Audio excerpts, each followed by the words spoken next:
What's going on, everyone? I am Bobo Mac, and today on Crisis in the Toyverse, I look at the NECA Aliens Series 12 Pvt Jenette Vasquez in her BDUs. Now, if you've been paying attention to any of the previous reviews, for some weird reason, I've been calling her Ramirez, and I really don't know why. I don't even know where I got that name from. But it is Velasquez. I do want to point that out, so leave your comments in the section below, I guess. As far as the figure goes, in terms of sculpting and painting and all that sort of thing, she looks great. I especially like the BDUs. They look very nice. They're sculpted great. Great paint detail on them. I'm always amazed by companies that do like military outfits and stuff, especially like camouflage outfits, because it just seems like a pain in the butt.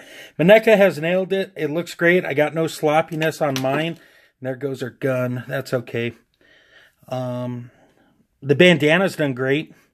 And even the head sculpt looks pretty good, in my opinion. Boots look great. She does have peg holes on the bottom. And overall, it's just generally nice holding this figure in my hand. Now, I know there was another version released where she's more tactical. I don't have that version. I only have this version. So with what I'm presenting to you guys, I definitely enjoy. So that's always a plus, right? So, articulation. I'm going to try something a little different here. The head works fine. It's on that ball peg system, up and down, left and right. It can spin all the way around. Something to note here in the arms, they don't go up as high as I would like. Actually, now that I've forced it a little more, they go up a little further than they did. It's just something to note. She does have a swivel and a hinge at the elbow. And she does have a ball peg here on the hand, so get full range of motion out of that. The diaphragm joint, it is single pegged, and it allows it to go down and back and side to side and spin all the way around. And the legs, she can do the splits, but it's kind of a bummer here at the knee, because I would like a little more, but I understand why it's not there. So I guess that's a personal preference, but for me, I would like a little more knee action here to get her in running in poses and stuff, because it just looks awkward when you try to pose her in a running pose. It just doesn't work as well. You do also have the thigh cut up here at the ball peg. And in terms of her feet, they go up and down, and they rock side to side. And like I said, oh, yeah, I think I pointed that out. Peg holes at the bottom.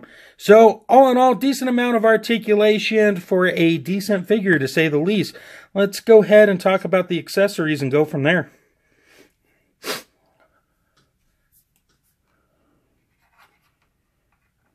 The first accessory I wanted to talk about is her gun. Now, it's the same as Ripley's gun, except this one does not have a strap on it. And painted and sculpted very nicely. She can hold it in the trigger hand, just like that, no problems. Pow pow, bang bang, all that fun stuff. She does have a gun right here, fits right in the holster, sculpted and painted very nicely for it being so small. She can hold it also in the trigger hand. I wish she could hold it in this hand, but it's not a deal breaker. Well, I guess for me it is. I'll be honest with you guys. It is for me. Also, she's got a knife right here. The sheath is a movable piece. You can adjust it up and down however you like. And the knife does come out. And she can sort of hold it in this hand, but not really.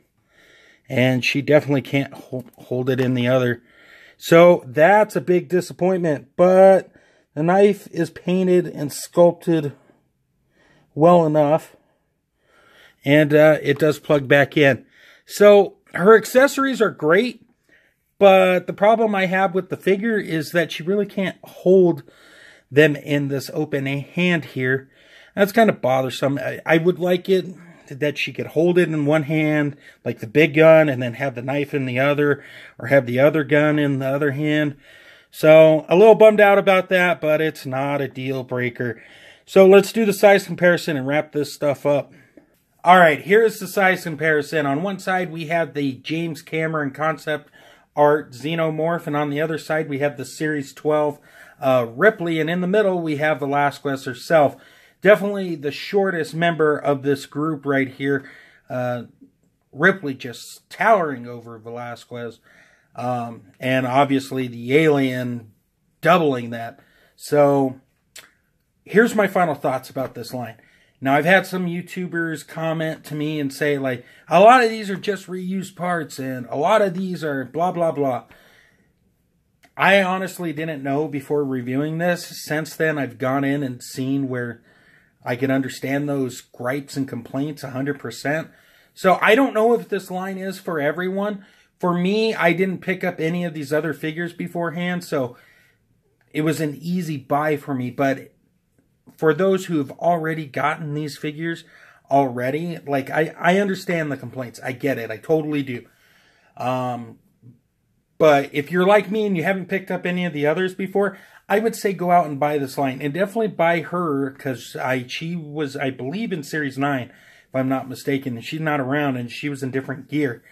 So, hunt her down if you can get her. That's the bottom line here. Let me do some shout-outs here real quick, and we'll go from there. So, Extreme Dash sets. I plug them all the time. I talk about them like crazy. The diorama, or I should say backdrop. You know what? I'll call it a diorama. Whatever. These guys are phenomenal. They put out a great product. I don't say it lightly. I say it because I enjoy doing toy photography, and I don't have a ton of money to have homemade dioramas built. And these provide that simple solution. So go check out those guys. Also, head over to undercovercapes.com for everything you need in terms of podcast geekiness. Marvel, DC, indie, video games, TV, and movie reviews. These guys got you covered, and it's a place I call home. Also, head over to Instagram. Throw a huge follow at Toy Lover Crew on Instagram and use the hashtag Toy Lover Crew to feature your toy art, to see the toy art, to talk to all of us over there in that group. And we'd love to have you. I genuinely mean that. So that's going to wrap it up for this review. I hope you guys enjoyed it. Stay tuned at the end for the slideshow. And until next time, everyone, great googly moogly.